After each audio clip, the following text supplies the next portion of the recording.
7 years ago when I started this organization, it was all about elevating the arts and education in our communities, and people told me, kindness never wins. You need to be more brutal. I say no. Kindness always wins. People told me, you're never going to get a doctor to support you. You're never going to get this to work because you're giving too much. You're focused too much on education, on arts. You know, and the thing that really drove me is when I was little and when I was watching my father die horribly of lung cancer, I had Tom Baker, I had Doctor Who, and I looked at that television and I said, you know what, that's like my dad. And that helped me get through this. That helped me pay my way through college.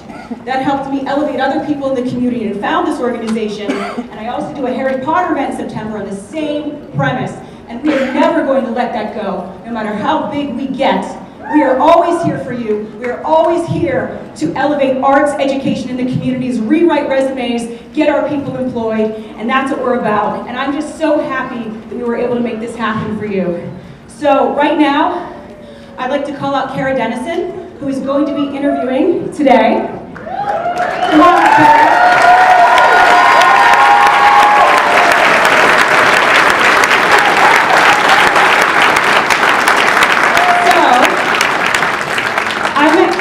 A while ago at Anime Cons. We were both just a little bit more than 16 years old. It's a joke because I thought she was 16. And she saw something in me and knew I could do this. And I saw something in her and I knew she could do this. And that's how we roll here at Onozumi Events with our staff. That is how we do it, and that's how we will always do it. She has 10 years of journalism experience. She writes for Crunchyroll. She does all of the social media and all of the blog posts. And all year round, we work with the actors to elevate their personal projects, to allow them to touch their lives in ways that are far beyond the scope of the already amazing Doctor Who series. So I'm going to turn this over to you because you do this better than me. I need another coffee. I love you guys so much.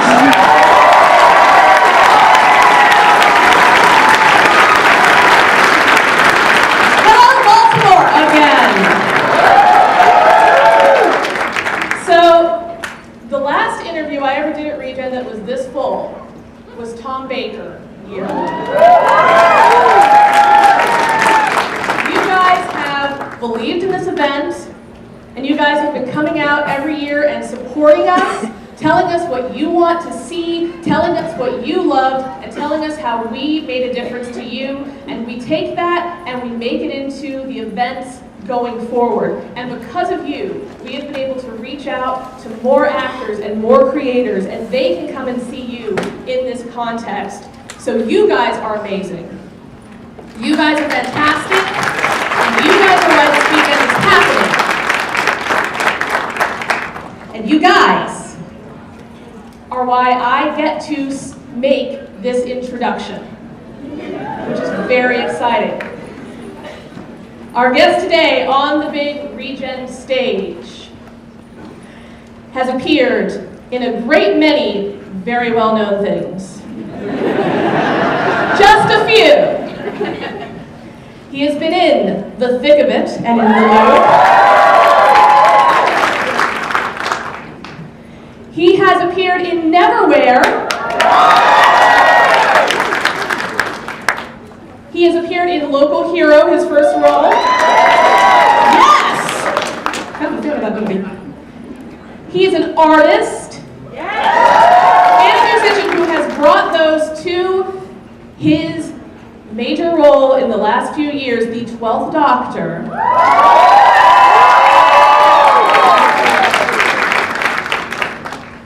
Please join me in welcoming to ReGeneration Who for彼得卡帕尔蒂!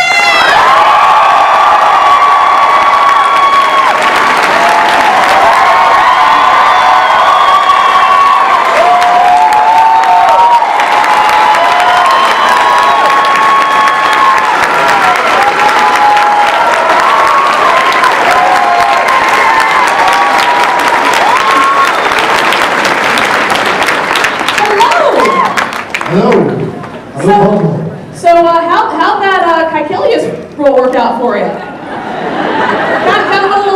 than you expected. Yeah, well, it was great because I thought that would be my only involvement with Doctor Who, showing up in that episode. Which, when the script arrived, I didn't even read it. I just said, "Yes, I'll do it." And my wife said, "Come on, you're a professional. You've got to read it." So I'm glad I did read it. I'm glad I did do it because I ended up here. You also ended up on Torchwood, Children of Earth,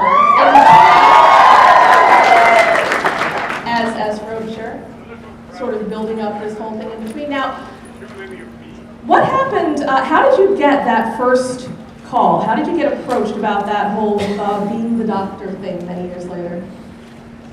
My agent just called me and said, "How would you feel about being the new Doctor Who?"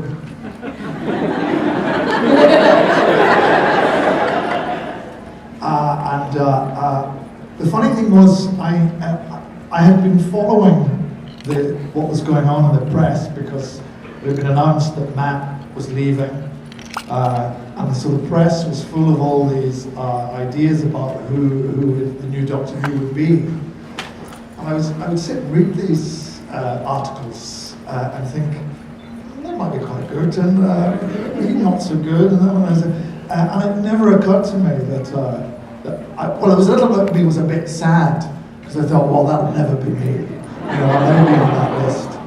And then suddenly I was. And that was,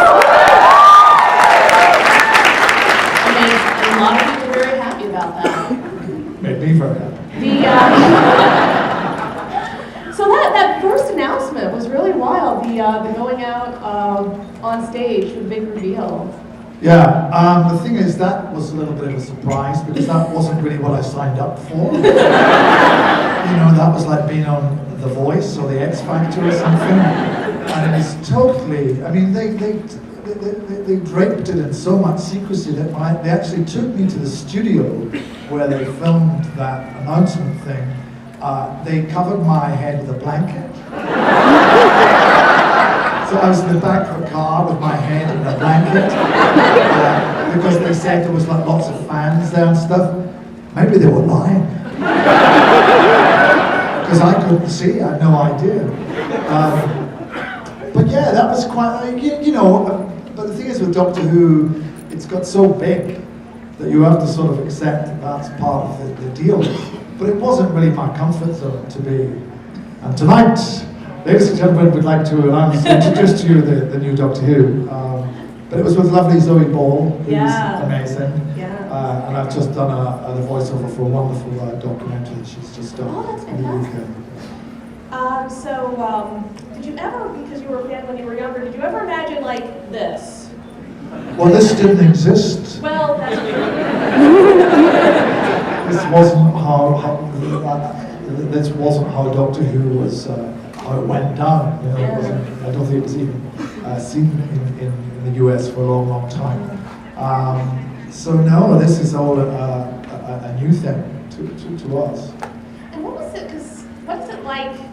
At least back when the show first came out, what was it like being a fan? Because nowadays it's quite cool. Nowadays it's something that you brag about, and it's something that's like yes. But when it first came out, and it was this sort of family show with the educational side, what was it like being a fan of that? It wasn't cool. I'm not sure it is altogether still less. Still cool. It was really something that you weren't. It didn't make you the most sought-after companion in your school. You were sort of. I guess you were in a sort of little Stranger Things group. Do you know what I mean? You were just a bunch of people who were interested in this strange thing. It wasn't cool, but it was popular. The show was always popular in British culture, and it always had a quite powerful place there. And you remember when I grew up with it, you see, it was a completely different ball game because it was in the 60s. And the show started when I was 5, so you imagine how great this was. The Beatles were just releasing their first records, and Doctor Who was on every Saturday night, And it was all totally new. So these were wonderful times. But yeah, not very cool. And you've mentioned also... Very cool in our office, though. Yes. Just look around you. Doesn't make more than this, right? And you've mentioned before that when you got to a certain age and a certain year, you sort of went off into music more. And sort of left Doctor Who for a bit and explored music and art. So that was when you say when you were in your 20s or so. No. No, teens. I was younger than that. Teens, yeah. Probably about 7. Oh, well, you could probably date it by, it was sort of towards the end of Tom Baker's time. But literally, I'd sort of grown up with the show. Because it started when I was 5, and then, you know, by the time I hit adolescence and the time when you go off to college, we've been through William Hartnell, Patrick Trout, John Pertwee, Tom Baker, and unfortunately many of the other esteemed gentlemen who you're going to meet today, I was sort of around. I had stopped watching Doctor Who, and I got to college and was playing gigs with bands and stuff like that. Yeah. Which I think is, you know, that's a good way of doing it, because I came back to it eventually. And you did end up working that into your character, of course. Yeah, it wasn't really. I think between my first season and my second season, I sort of sent a list of things that I thought might be interesting for the Doctor to do, and they weren't hugely serious suggestions. But one of the things that I'd suggested was that I thought it would be fun if you could play the guitar, but, you know, like really like a teenager, you know, with a really, you know, like a guitar he'd made himself, and a big old one that he'd sort of made himself. And, you know, I always wanted a story where he sort of, you know, met Jimi Hendrix, and said, Jimmy, this sounds good, but, you know, what you really need is like a sort of a wah-wah sound. Let me work on that. I think I can figure out a box. And we found a little thing here and some valves and an open shoe and a shoe box. And he said to Jimmy, here's a wah-wah pedal.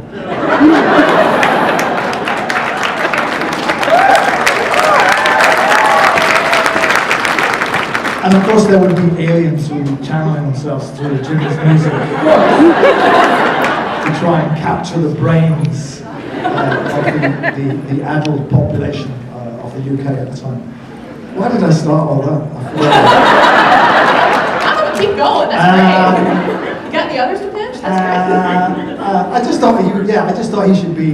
But I thought he should play it really badly. And I thought it'd be great if you could plug into the TARDIS control panel. So that would be great. But I never really thought they'd take it seriously. But Stephen did, and sort of I was amazed to sort of read this thing of me arriving in a tank playing a guitar.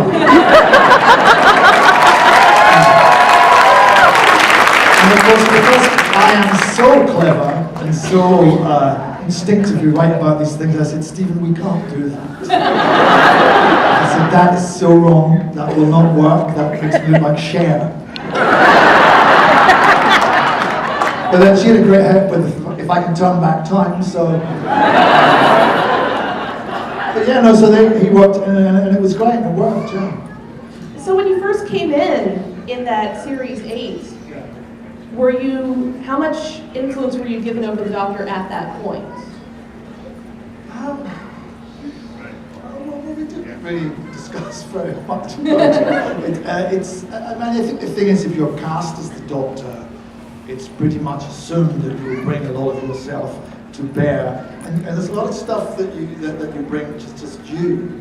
And I was very keen that he should be more alien. We've seen him for a while. I'm very keen that he shouldn't be so easy to get on with, because I wanted him to be not a human being. So you know that was also luckily the direction that Stephen wanted to go in. But it wasn't really. We didn't sit down and have that discussion. Right. What happens is, you know, one of the things about Doctor Who, and which has always been the case, is that it comes from a television factory. You know, so to make that amount of television in a year means everybody's nose is to the grindstone, so you don't actually have a lot of time to sit around and discuss stuff. So what you have to do is you respond to the scripts when they come along, and you try and do the scripts in a way that does them justice, but also invokes your own ideas about it. That means you don't necessarily know where the character is heading during the series either. No, I mean, Stephen used to give me a very entertaining, he would always, at the start of the season, I'd go to his house and he would sit in the kitchen and tell me what would happen. And I wish I'd videoed those sessions, because A, they were absolutely hilarious, and B, because it didn't always work out the way he said. Because scripts didn't come in, or we ran out of money, or whatever, Right. but you know, it was always very inspirational. Anything in particular that he talked about that you wish had made it in? Not that I can remember, if it comes back to me. Oh, sure, absolutely. So, did want to talk a little bit about your music and art, because Owners of Me Events is a very arts inspired place. So you actually did artwork for quite a while when you were in art school. Well, what happened to me was I didn't, I wanted to be an actor, right? And I applied, but I didn't know anything about acting. My family did not go to the theatre and watch, you know, Hamlet or Twelfth Night, or go to Chekhov or anything like that. We didn't know anything about the theatre. And so when it came time that I wanted to go and apply to be an actor and apply to drama college, which was the only way I could think of to do it, which is when they ask you to do Shakespearean pieces and stuff, I had no idea what they were talking about. So I went and auditioned and I was rejected. And I didn't know what to do, but I'd always been able to draw. An art teacher that I had at school said, well, you know, I'll call up the art college. I'm eternally grateful to him, because he rang the art college and said, would you look at this boy's stuff? And because I was able to draw, they let me in. So I went there instead of drama school, and it was sort of the best thing that happened to me, because art school at that time was the kind of place where you could experiment with a lot of different things. It wasn't just about drawing. And it was about developing a way of working and a way of interacting with the world and interacting with creativity that stayed with me ever since, which I don't think would have happened if I'd gone to drama school. And you also eventually got into writing and directing. I did writing, and I never really think of myself as a writer really, because I only ended up writing because I wanted to have a go at it, and because I wanted to develop projects that I could direct. Because one of the problems is if you want to direct something, is you need a script to do that with. And they're sometimes hard to come by. So sometimes the best thing to do is to write one yourself, which is what I did. Yeah. But it was never really, when I see real writers, I just think I'm not in that class at all, you know, because these are people who get up every day and have stories to tell and know how to tell those stories. You know, I think because I was an actor, knew how to cobble together bits of dialogue to make them sound reasonably naturalistic. At the same time, you did win an Academy Award, so for writing and directing. Well, that was for a short film. Oh, it's just which for a is short easier, film, okay. easier than doing a long film. Which is what Hugh Grant said to me. I remember when I bumped into Hugh Grant, and he said, I hear you won an Oscar for a short film. Let me know when you're doing a long one.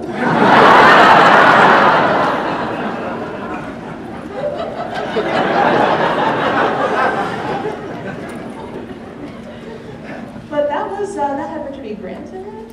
Yeah, I was really, because I was an actor, so I was able to ask a lot of friends to come and help me, which I did, you know, which they did. They all came along and played these parts for no money, and also got this incredible team, people who built the sets and all. But it all came from the fact that I had been working for years and knew a lot of people who would help me out, and they all did me favors.